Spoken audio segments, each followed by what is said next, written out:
Well, aid is pouring in from around the country, including Harris County. It's the most populated county in the state of Texas and the third largest county in the nation. And they're no strangers to devastating weather hurricanes like Harvey that caused major flooding there. Harris County Judge Lina Hidalgo has led her community through all of it as the county's highest ranking elected official. She joins me again. I know you held a moment of silence, Judge, in honor of all the victims during today's Commissioners Court meeting. I also see you are wearing that yellow ribbon. Tell us about that.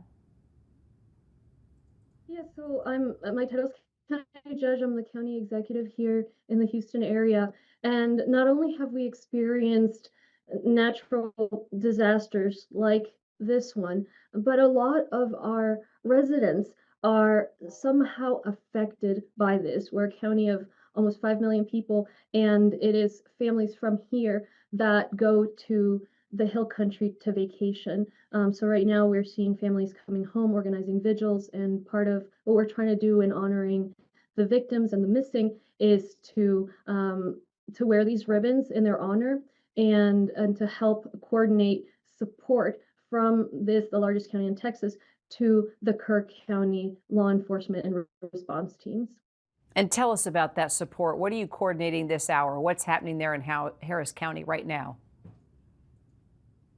So we're sending various assets. We've got 6 fire engines that are over there, several firefighters, so it's 4 per engine, and they're helping field 911 calls because we need to be able to do that so that the locals can focus on anything related to this emergency. We've also sent our expert meteorologists to help mark high water levels. This is a 3-story high flood. There may have to be policies related to that going forward to change the floodplain, something like that.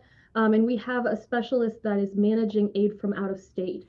Most importantly, we're also trying to make sure that our population itself is helping only when requested. That's how it works here for us. Kirk County government asks for our support, and so we're asking that potential volunteers not self-deploy, but work to contact the Salvation Army in coming weeks, because this is going to go well into August in terms of digging through debris, continuing to find bodies. We have experience, obviously, as a county that these things go on for too long, unfortunately. Yeah, indeed. And I know you've been talking to a lot of people there on the ground. What are they telling you, Judge?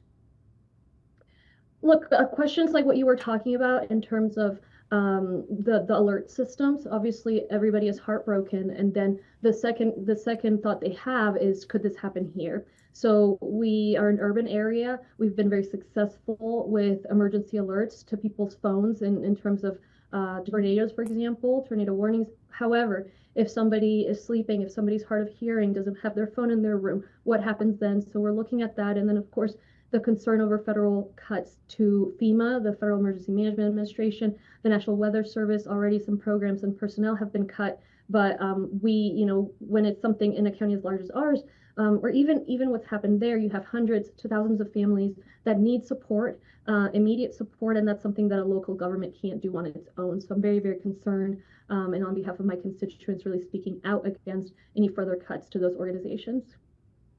And 7 years after Hurricane Harvey, billions of dollars spent. Most of Harris County's flood prevention projects still are not done. How are you ensuring that your community is going to be safe from future floods? And also, what type of advice are you giving to other communities that are still vulnerable to flooding?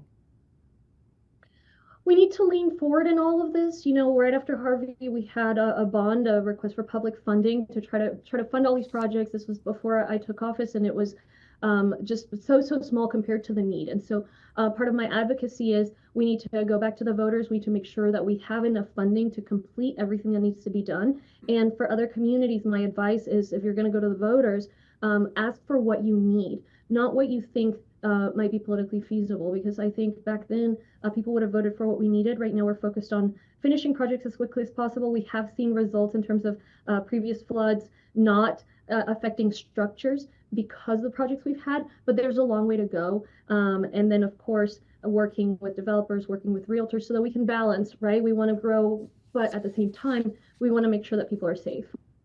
Judge Lina Hidalgo, thanks for zooming in with us. Appreciate you. Thank you.